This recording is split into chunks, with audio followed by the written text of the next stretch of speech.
আসসালামু আলাইকুম। থাইল্যান্ড ভ্রমণে আপনাদের স্বাগতম।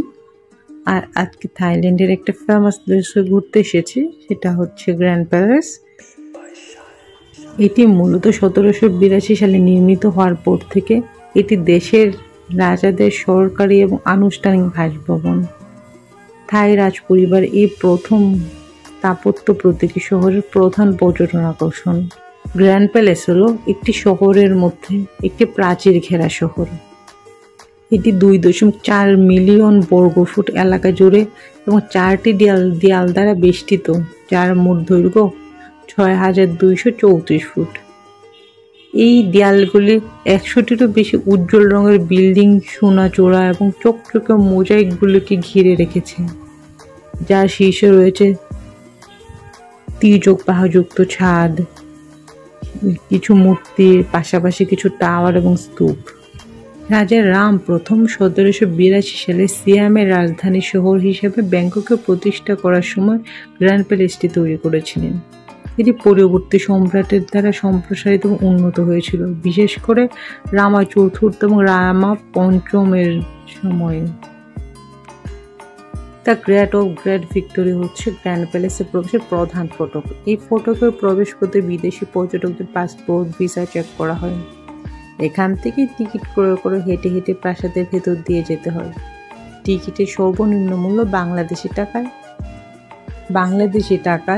1250 টাকার মতো। প্রথমে চোখে পড়বে সরকারি অফিস আর প্রশাসনিক ভবনগুলো। এগুলো পার হলেই তবে গ্র্যান্ড প্যালেসের রাজকীয় দালানগুলো নজরে আসবে। আর একটা ব্যাপার অত্যন্ত গুরুত্বপূর্ণ, তা হলো পোশাক। গ্র্যান্ড প্যালেসের ভেতর যথাসম্ভব পরিমিত শালীন ড্রেস পরে যাওয়া উচিত। বিশেষ করে নারীদের ক্ষেত্রে কাঁধ থেকে হাঁটু পর্যন্ত যথাযথভাবে ঢাকা থাকতে হবে।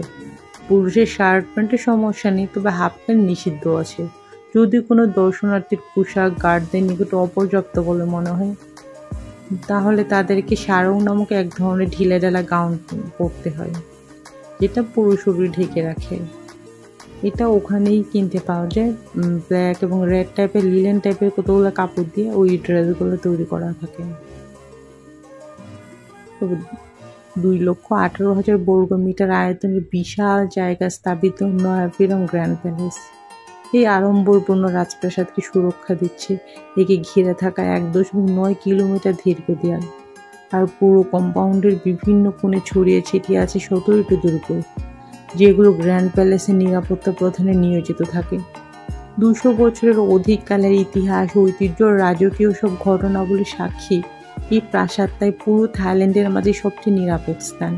যে কোনো দেশের পর্যটকরা যখন থাইল্যান্ড যায়, গ্র্যান্ড প্যালেসে এই জন্য তাদের আকর্ষণের কেন্দ্রবিন্দু হয়ে থাকে। থাইল্যান্ডে ভ্রমণে গেলে দর্শনার্থীদের প্রথম পছন্দই ব্যাংকক। আর ব্যাংকক ঘুরে দেখতে হলে সেখানে একাধিক রাত্রি যাপন করা প্রয়োজন, কারণ না হয় এত সুন্দর আর এত বড় আপনি ঘুরে শেষ করতে পারবেন না।